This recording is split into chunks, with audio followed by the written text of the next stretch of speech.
নমস্কার, শ্রী মা শারদা মঙ্গলমের পক্ষ থেকে আপনাদের সকলকে জানাই আন্তরিক প্রণাম ও স্বাগত। আজকের ভিডিওতে আমরা জানব 2026 সালের মা বিপত্তারিণী ব্রত সম্পর্কে। কেন এই ব্রত পালন করা হয়? মা বিপত্তারিণী বা কে? এই ব্রতের মাহাত্ম্য কী, পূজার নিয়ম কী এবং এর সঙ্গে জড়িয়ে থাকা বিখ্যাত ব্রত কথা সম্পর্কেও আলোচনা করব। ভিডিওটি শেষ পর্যন্ত দেখুন।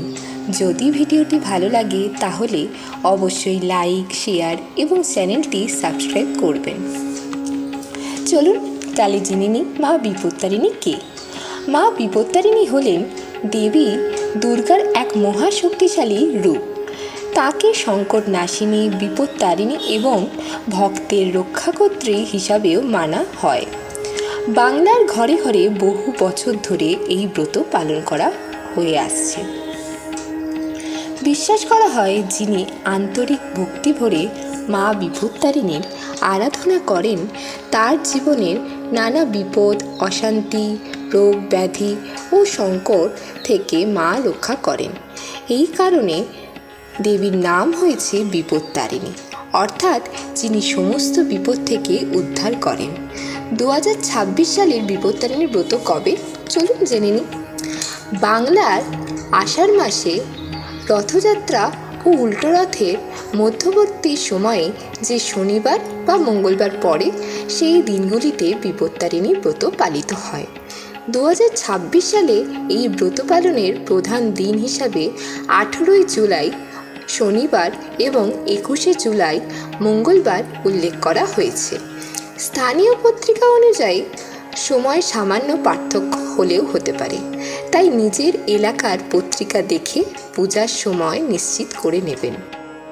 এই ব্রতের অন্যতম বৈশিষ্ট্য হল দেবীকে 13টি করে বিভিন্ন উপকরণ নিবেদন করা হয়, যেমন 13টি ফল, 13টি ফুল, 13টি পান, 13টি সুপারি, 13টি মিষ্টি এবং লাল সুতো নিবেদন করা হয়।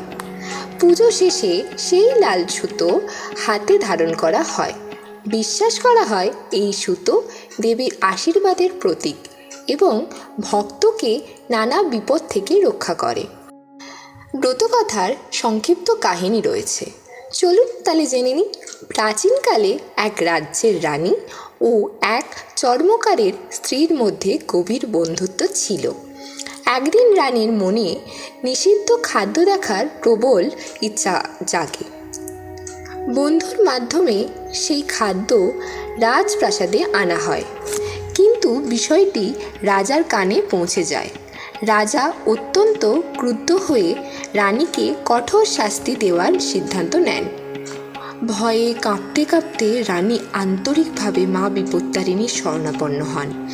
মায়ের অলৌকিক কৃপায় সেই নিষিদ্ধ খাদ্য মুহূর্তের মধ্যে ফল ও পুষ্পে পরিণত হয়। রাজা সমস্ত ঘটনা দেখে বিস্মিত হন এবং রানীর নির্দোষিতা উপলব্ধি করেন। সেদিন থেকেই বিশ্বাস জন্মায়, মা বিপত্তারিণী সত্যিকারের ভক্তকে অসম্ভব বিপদ থেকেও রক্ষা করেন। এই ব্রত পালনের উদ্দেশ্যে শুধু পারিবারিক সুখ হয়, শুধু তাই নয়, ভক্তরা প্রার্থনা করেন পরিবারের মঙ্গল, রোগ ব্যাধি থেকে মুক্তি, দুর্ঘটনা থেকে মুক্তি, সন্তানদের সুস্বাস্থ্য, সংসারে শান্তি এবং জীবনের সকল বাধা দূর করার জন্য। অনেক পরিবারে এই ব্রত প্রজন্মের পর প্রজন্ম ধরে পালন করে আসছে। পশ্চিমবঙ্গের দক্ষিণ 24 পরগনার রাজপুরে অবস্থিত বিপত্তারিণী চণ্ডীবাড়ি অত্যন্ত বিখ্যাত।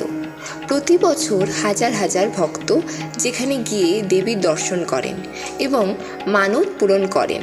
মনে রাখবেন, ব্রতের আসল শক্তি শুধু নিয়মে নয়, ভক্তিতে।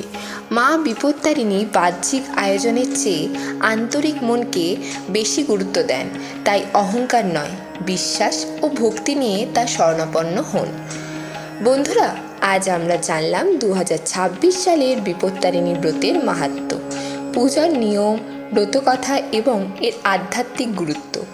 আপনারা যদি প্রতি বছর এই ব্রত পালন করেন তাহলে কমেন্টে অবশ্যই লিখবেন জয় মা বিপত্তারিণী।